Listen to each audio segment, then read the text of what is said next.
Hi, everybody. We're going to discuss the NQF4, Chapter 4 of your PDE exam.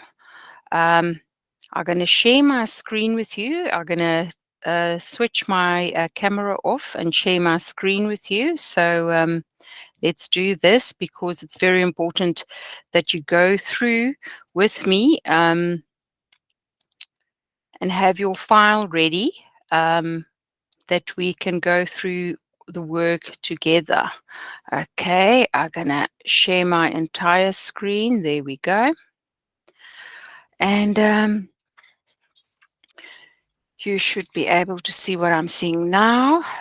If you open up your file, you will see we at chapter 4 of the NQF4 PDE exam file. Very important to look at your index with your page numbers. You can highlight important stuff. If you look each chapter that we've done so far, chapter 1, 2, 3, and we're busy with 4, it's got a purpose there. So the purpose of chapter 4 is communicative contexts. It's all about levels of formality and language and the construction of communication that you will have to apply to specific audiences. And you're going to use different linguistic structures and tones to influence your clients. In your case, it's your audience will be your clients.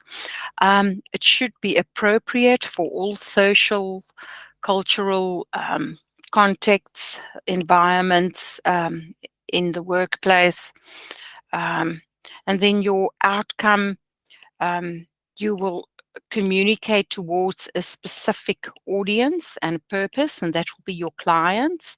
You're going to use different language structures. This whole unit will improve your communication. It's going to improve clarity and correctness of your communication. You're going to use your language appropriate to social, cultural sensitivities. You're going to use your critical thinking skills. You're going to reflect your point of view and still be considerate of others, and how to access information from different sources. We're going to get to that later. I always say cite your source. Then we're going to look at linguistic meanings, paragraph conventions, and the overall structure of a piece of written communication. Corrections that you need to do, grammar, logical sequencing, the order paragraphs of your communication. Okay, so I highlighted jargon. That is not professional language. If you talk about a listing, your client, the guy from the street won't know what a listing is. It's only us agents that know, especially if you talk about the registration process. You use a lot of specified terms there, like municipal clearance certificates. Your buyer is not going to know what it is. So that's what it means by excessive use of jargon. Then you're going to have to learn to adapt your language to fit in with the different contexts and your different audiences. You're going to learn how to communicate more effectively, and you're going to use science and technology to communicate more effective. Okay, so you can read through this. It's good that you familiarize yourself with the content. And we know people are more accustomed to speaking than to writing. So this chapter wants you to focus on written communication. Okay. Over here, you've got your first definition. I marked it for you. What is a text? Text will be used to refer to any piece of writing in this context, okay, in this chapter. You've got your definitions, your glossary terms, also in the introduction your introduction, where the credits are. If you just go below the credits on page 16 of your introduction, you will see there's also a lot of definitions that's also quite important. If you want to, I can quickly show you while we're there. Okay, let me just go to introduction. While we're at definitions now, I think it's page 19. Let me just go down to page 19. No, it's a bit more. Okay, there's the credits, very important. There's your glossaries. Can you see? So that's all your terms. You might refer back to that. So they might ask you questions of that, and you need to know where this information is. So make a tag in your file and familiarize yourself with the content, okay? So it starts basically from page 19, okay, in the introduction section of your PDE file. Okay, I just want to close the current tab. Okay, so there we've got another definition of text. This is now just communication on page 188 and 189, a formal tone, informal tone. You have to familiarize yourself with that. It's quite straightforward, okay? You will see these different styles of communication. The email is informal, and there's a formal one. You know, email, and then you get a letter. A letter has got correct punctuation, and it's got a beginning and it's got an end. Okay, where email, you will have to write a formal email, also with a beginning and an end. Okay, when drafting a communication in writing for your audience, for your clients, you have to think about the content, the context of what you're writing, and the content. Okay, the context refers to your environment. It's like very important is your social and your cultural setting and how you need to draft that piece of communication. Your audience is your client. What is the goal and the purpose of this piece of communication? Okay. So there you're going to start, read through this documentation. As I said, I highlighted the important stuff. Very important to use the appropriate language, okay? You have to be sensitive of your choice of language, and you have to avoid any racism, sexism, age, or gender discrimination, okay? And you must be sensitive to social, cultural contexts in which you write this piece of communication. Never offend somebody, okay? Here's a formal letter, okay? It's an example. It's a business letter. Please read through 193 and 194. That you know what it's all about. I made a note here of a narrative genre. It's a story with connected events. I'm sure it will be in the answers down at the bottom. Okay, here's also letters. Do you think this letter is appropriate?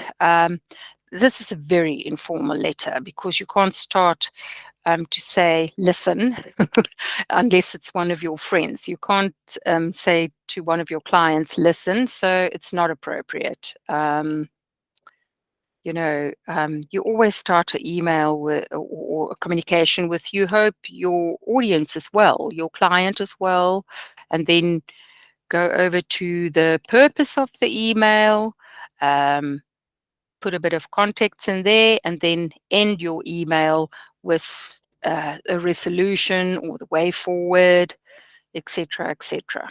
Okay, a genre represents a form or a category of written text. Okay, a narrative is a story. Okay, it's got connected events.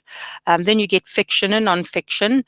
It's important that you know this because you might get an answer on it. You saw how many credits was allocated to communication. Okay, the occurrences in the narrative is arranged in a logical form of order, and it's got a plot. Okay. If the events is spread chronologically, it's logical spread, but it can also be scattered and spread all over the show. Then there's no logical sequence of this piece of text communication, and then it becomes more complicated.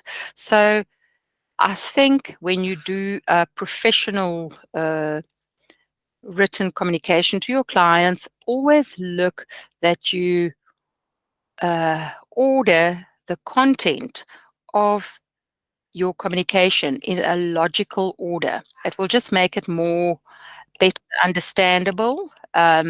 So yeah. So okay, let's just carry on. Okay. Okay. A novel or a narrative, a story is always traditionally told in a present tense. An English narrative is traditionally written in the past tense. It's just that was quite interesting for me. I didn't know that. Okay. I just want to stay in the call over there. Okay. Discourse. A discourse presents a discussion of a controversial subjects in which both sides of the argument are dealt with. Okay, so you formulate your argument. You've got argument A and argument B. The discussion maintains a balance between both sides of the argument. That you're going to use a lot of discourse if you're an estate agent, and it uses evidence to support and confirm the viewpoints of the one argument. So you've always have a discourse is two arguments. Okay, maybe the buyer has got an argument and the seller has got another argument, and you must try to resolve conflict between the two. So your communication is going to be in the form of a discourse where you're going to, I normally call it like a round table discussion. I like to have that if there's problems that arise. You can do it in written communication as well. It's always nice to leave a paper trail, and you're going to raise the argument of the buyer, and you're going to provide evidence for that, and argument of the seller, and you're going to provide evidence for that, and you can see, provide logical information. This is one way to resolve conflicts as they arise. Reflection is the writer's thoughts, okay?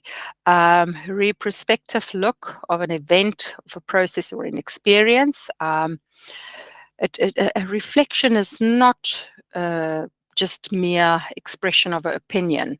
It's more your perception as well with your opinion, okay? Considered argument, that is, presents a position either in support or against something. You express a view that's based on a rational consideration. The writer may support his or her point of view by using evidence.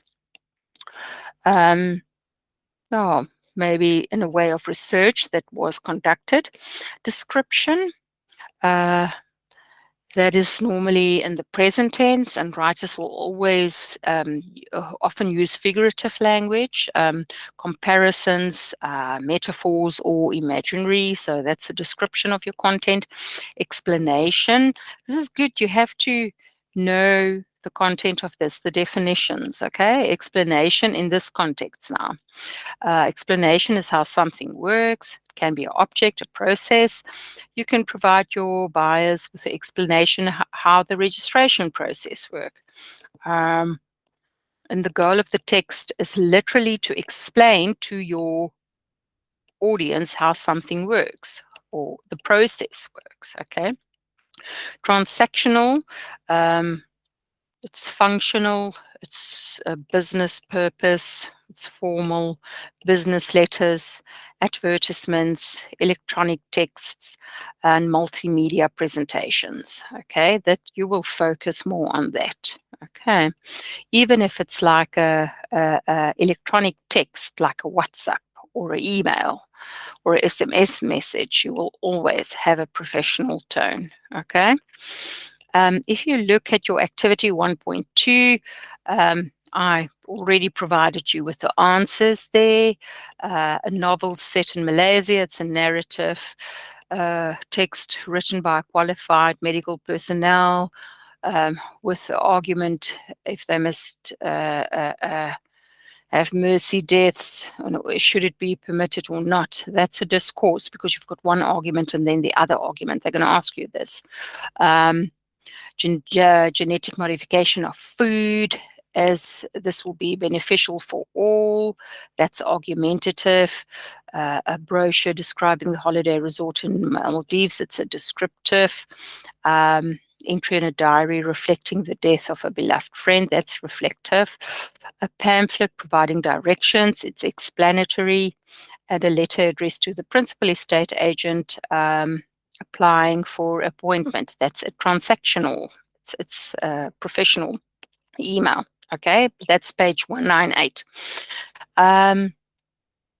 Now, this is an example of an explanatory written communication. You can go through that. Explanatory text, because it contains the method of dealing with the membership of the card, okay? It can explain a process. Remember, we had explanatory previous page. Here's argumentative. Argumentative is investigative. It evaluates, dispute, object, and normally you have a tendency to disagree, okay? Over here, this is quite important. I want you to do this activity 1.3 on page 201, where you rearrange the sentence so that they make more sense to your audience, to your reader. There's your text A and your text B, okay? The paragraph should be well structured to convey a clear message to the reader. If I'm not mistaken, they do give you a question like this to rewrite a paragraph, okay? To make it more clear, to see if you can structure the paragraph in a logical order, and how effective your communication methods are. So this is an important exercise for you to do on 201. Then we're going to look at brainstorming, mind mapping, spider diagrams, and highlighting, okay? Okay, now brainstorming, what is brainstorming? It's to mobilize new ideas, okay? There you go, exactly step by step what you do in brainstorming. It's chapter 202. Then over there, it's like an example of a brainstorming session. Step 2, you're going to identify your main ideas and you're going to group that. There's an example. And then you're going to do step 3 as your brain mapping, where you will start to write down the whole process of the brainstorming, okay? You can commence with the introduction, and then you can list the obstacles that you found, and then you can provide solutions to the obstacles, and then you can end with a conclusion. That's your very important logical structure of argumentative communication, okay? If we go further, we're going to look at spider diagrams. It can also be used for planning communication or text. It can be, they call it like the communication, you're going to have your main idea and it's going to separate the idea. You're going to have different concepts, and then it's going to form spider legs, 8 legs. I've got a picture below here just that you can use for an example. We're going to get back to that spider web. There's activities where you can brainstorm using spider ideas. I highlighted activity 1.6. You can use this maybe to do a newsletter, to your clients. That's also an idea, a good idea, that you can familiarize yourself with the content and maybe WhatsApp or email your clients so far, of market trends or interest rate forecasts, etc., etc. It's always, if you do a piece of communication like that, it's always important that you provide them with factual matter, okay, not your opinion, okay. And then you will also, your research sources, okay. You can use books, newspapers, magazines, or the internet. Look at your newspapers like Business Insider. Will be obviously more reputable than Die Huisgenoot, for instance. Not that but Die Huisgenoot has got lots of gossip stories, where Business Insider is more on economic trends. So just choose your sources wisely. Make sure that the information is relevant and valid. Okay. Here's again exercises for brain mapping that you can do on page 210. And then that activity, at least 250 words. It's half a page, not even, it's a paragraph, okay? If you cite documentation, okay, you cite it and you can say you retrieved this information from, and then just below, then your audience will also know where you got your information from. I also just made a note here of social cultural sensitivity.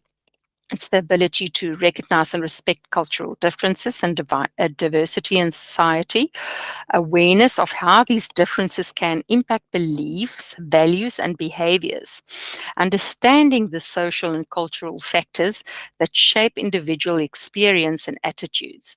You must be able to communicate and interact with individuals from different cultural backgrounds in a respectful and appropriate way. Adapt your behavior and communication style to be more effective and respectful in cross-cultural interactions.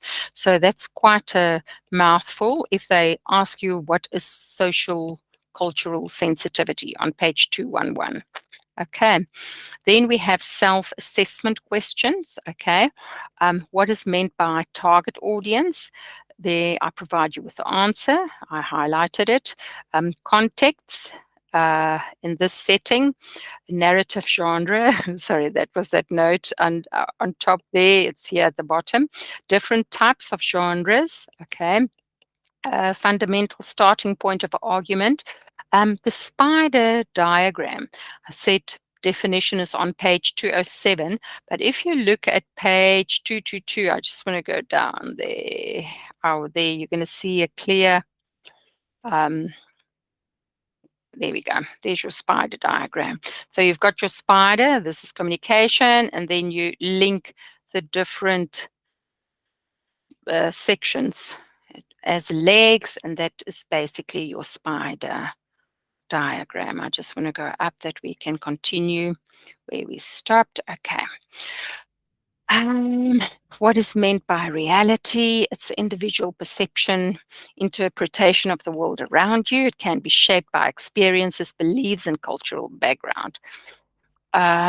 Your sources, 3 sources that you would want to use in when you research a subject.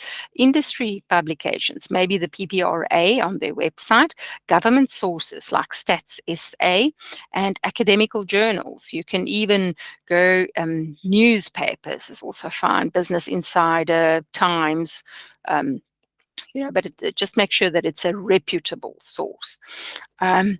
Then we go on the use of language, structure and features. Here we're going to look at the overall structure of a piece of writing. Must be controlled, and the conclusion must be clearly formulated. You're going to focus on connected writing, okay? You're going to make sure that the text is interconnected and logical. It must be constructed in a logical order. Connected text, again, it's logical and consistently presented. okay? Your cohesion, it must be cohesive and consistent. Express your ideas and how those ideas are connected to one another. Maintain a definite link between the separate sections. Then you have your characteristics. Characteristics also refer to the appearance of something, the characteristics of your text, you know. How does it appear? What does it look like? The characteristics of the written piece of communication. Yeah, here's an example. You can use long sentences. Long sentences are more complex, and you use that more in a professional setting. We will get to that just now. Structure refers to the manner in which the various parts of something are attached to each other. Sentences, your lengths, types, and complexity. Sentences, how you structure your sentence. A simple sentence has got one verb, okay, and it only indicates an action, and it's usually short, okay. He travels frequently, example. A complex sentence is two short sentences which that's joined, okay. The word complex referred to longer and more complicated sentences. Like here's an example. Nelson Mandela is admired worldwide and he travels frequently. So there's basically two sentences, okay? You will use complex sentences in your professional settings, okay? Over here is activity 2.1. I marked it for you.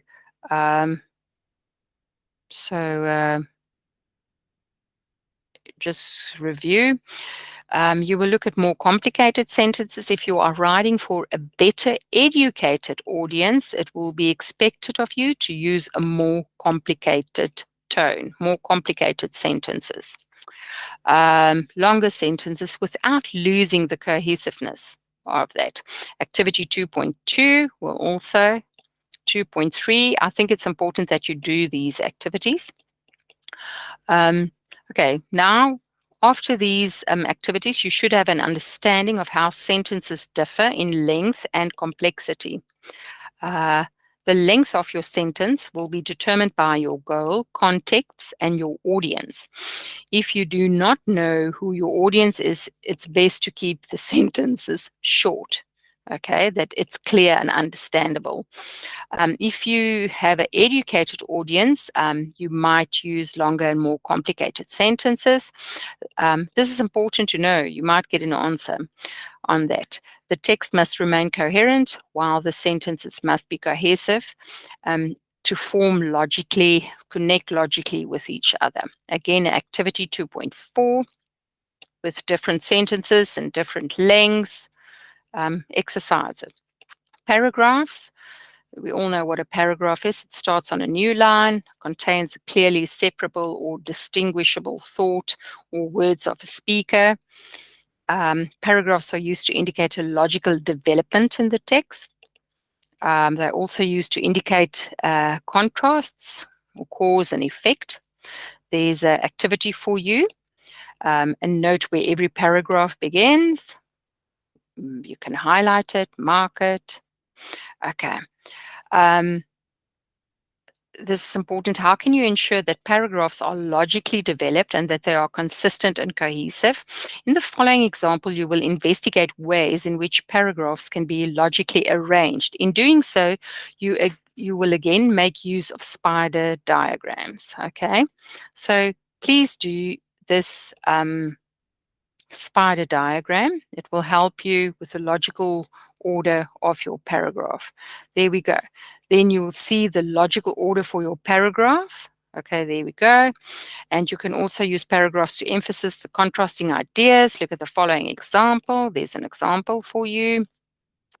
Can you see in this example that the paragraphs was used to indicate different contrasts? So please do that.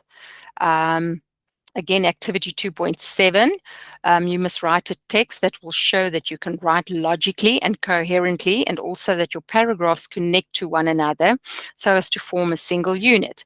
Use a brain map or a spider diagram to assist you, okay?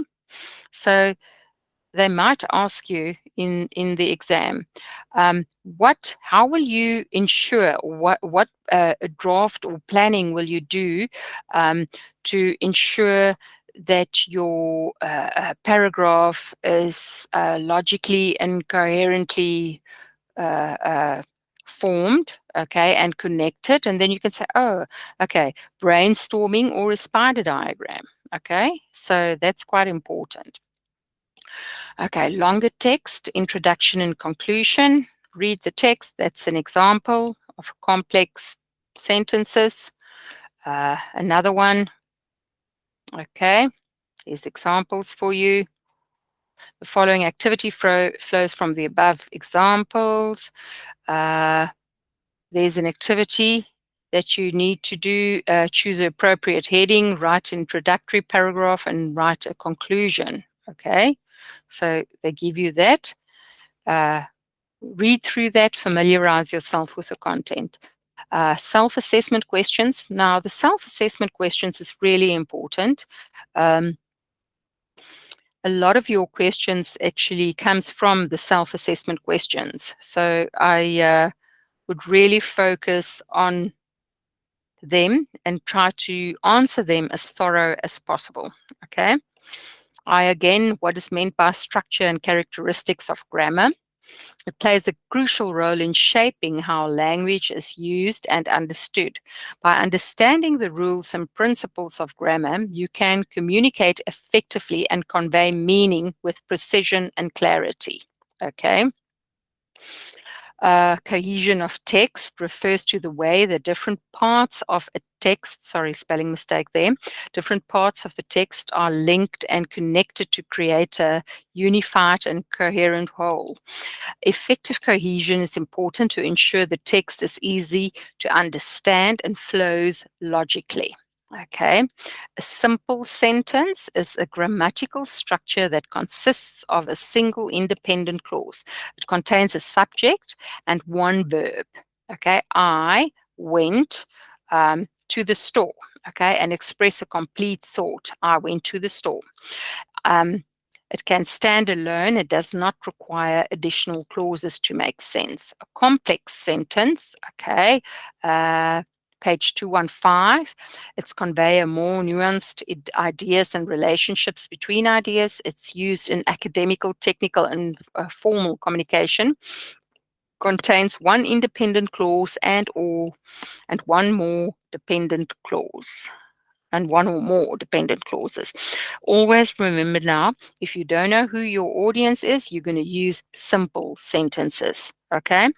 A paragraph, page 220. A paragraph consists of sentences that discuss a single main idea or topic and will typically begins with a topic sentence that sorry, spelling mistake there, the main idea of the paragraph, followed by supporting sentences to provide an additional explanation related to the topic. Incorporating a unique idea. Why should each paragraph incorporate a unique idea? It aids to ensure clarity and coherence in writing. It is easier for the reader to follow and hold the reader's attention. Okay. How are paragraphs used for contrasting ideas? Provide an example to illustrate your answer. It's by dedicating separate paragraphs to each idea. This allows the reader to clearly see the differences between the two ideas and understand the writer's perspective. Example, it's you can discuss in one paragraph the advantages of using public transportation, and then in the other paragraph, the disadvantages of using public transportation. Okay. Why is the conclusion so important? They help to ensure that the message being conveyed is clear, memorable, and impactful. Okay. So, let me just hide this. Now, section 3, it's writing and editing. Now, we have your purpose over here. The editing is quite important. Concept. The concept will be the original planning for your essay, presentation, or report. Okay. Editing you will sift out all the errors that are identified in the text, writing the goal, context, and your audience. Okay, so when you write, you will look what's the goal. That will influence the context of your message and who's your audience. Okay, there's an example for you to follow. And if we go down, please read that and do all the activities. We're going to look at grammar. We're going to look at your vocabulary, your words used. Now, please, if you communicate with your colleagues, your service providers, your clients, if you follow up contracts, uh, always use a professional tone. Never, ever use slang language, because it just shows unprofessionalism, if you know what if you know what I mean. Never use fanagalo, like Afrikaans and English words mixed together. If you want to say okay, but don't say shop or whatever. You know, that's very unprofessional. Always look at your sentence structures. Look at your paragraph structure. Okay, grammar refers to the system of rules in accordance with which words are formed and linked to make a sentence. Okay, so we do a bit of schoolwork here. Grammar can be difficult to master. This is just my tip, and I have sent you a WhatsApp with information. If you have to do communication that the grammar is above your head, the English, use Chat GPT to rewrite the sentence for you. A lot of people, I think I send you an article on WhatsApp where estate agents say they use it for their advertisements, they use it in their emails to communicate, etc., etc. And you can tell them, listen, do it in a professional tone. You can do it in an academical tone. So Chat GPT, Google it. It's wonderful. Okay. So obviously you won't be able to use Chat GPT in your exam, but if you are unsure to the correct use of the language, try the following. And then they give you some tips. So on page 237, consistency, we move on to 3.5. Consistency means the ability to maintain or repeat an established standard. Confusing situations arise if sentences are inconsistent in terms of length and tone. Okay, very important. There's an example for you again. Activity 3.2, please do that. Logic and unity. Logical continuity refers to the way in which ideas logically flow from one and join another one so that the text makes better sense to the reader. It's understandable. It is critical that the main ideas be arranged in a sensible and logical manner. Very important. There's examples for you. That you can do. Editing your mistakes, okay. Please do activity 3.3. You can use, again, brainstorm, create a brain map, group and order your ideas, write your first draft, read what you have written and rewrite it again to ensure that it flows consistently in a logical order. Ensure that your whole concept flows consistently. Read through the text and give feedbacks in terms of logical flow of the whole. Okay, you will be writing and rewriting. Okay, this time you will be focusing on the editing of grammar and language errors. Okay, so there's an example for you. Another program online, it's just a tip if you want to check your grammar online, you can use Quillbot for grammar. You just set the language preference. I think if there's not a South African English, you can always use UK English. We don't really, in a professional setting in South Africa, we tend to use UK English more. We don't really use the American language. It's much more slang. There's an activity for you, 3.4, that you can do. And again, this is just personal information that you can use in your day-to-day work. Remove insulting language, okay. Write in a formal manner when communicating with your clients. Insulting or insensitive language is language that gives offense or which is irritating. Okay, there's like an example. Yeah, never talk in a religious tone. You can see here, condemn Islam. I mean, that's insulting. It's offensive.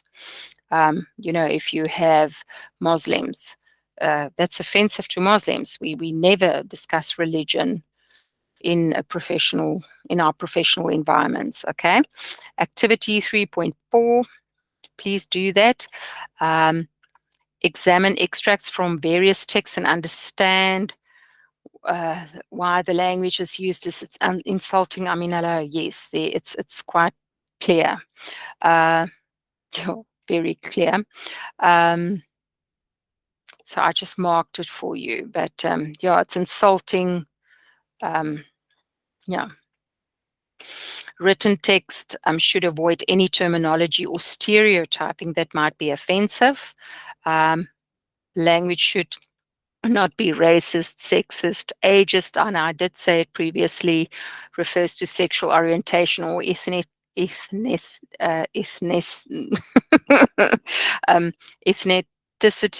and so forth. Otherwise, it will be offensive. Sorry, I need to get this word right. Ethnicity. Okay, ethnicity. Okay.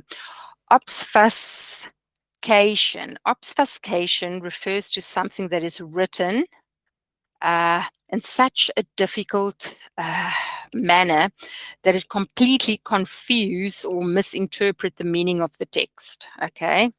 The directions of the process was so complicated that your audience gets completely lost. Okay, there's an example for you. That's directions now. If you have to tell someone where you're going to meet them, make sure it's logical, plain, straightforward. There you can use short sentences. Okay. Jargon. I told you jargon refers to specialist industry terminology of a specific group, profession, and no one else can understand it. Always try to avoid jargon that your audience can understand what you are communicating about. Layout and presentation options. There you've got examples of emails, faxes, and then they will tell you what's the most appropriate one, why it's more appropriate. So review that, make notes, make highlights. Why is the outlay of the one more appropriate than the other one? And they might give this to you in the exam. They can give you a piece of communication and they can ask you which one is most appropriate, why, and why not. Okay, so there's one that's not ideal. So they provide you with examples. When experimenting yourself, it's always important to remember what the context is, who's your audience, what is the goal, and can the presentation be clearer? Okay. There they give you some activities to do. Okay. This is now how you can change your communication with font types, different font sizes, bold, underlining. You can use italics, use spaces and columns. Yeah, we actually have it in a question, in a self-assessment question. Okay, here we go. What is meant by a draft? Page 233. It still needs to be edited. Okay, the editing process, identify errors. Okay, now identify all errors, okay, and rectify them to ensure the text is clear, accurate, and meaningful. It must be understandable. The errors that I made note of here is your grammar, your consistency, your logical continuity, and I gave the page numbers there. Remove insulting language, review for obfuscation, replace jargon, review the layout and presentation.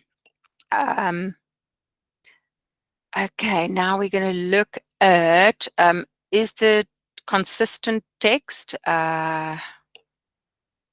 Okay, what is meant by the requirement that a text should be consistent? Page 238. Please just highlight this consistent text over there. It's the ability to maintain, repeat an established standard. Length and tone of text and sentences must be consistent. Okay, grammar definition. Okay, what is another term for linguistic mistakes? It's language errors. Okay.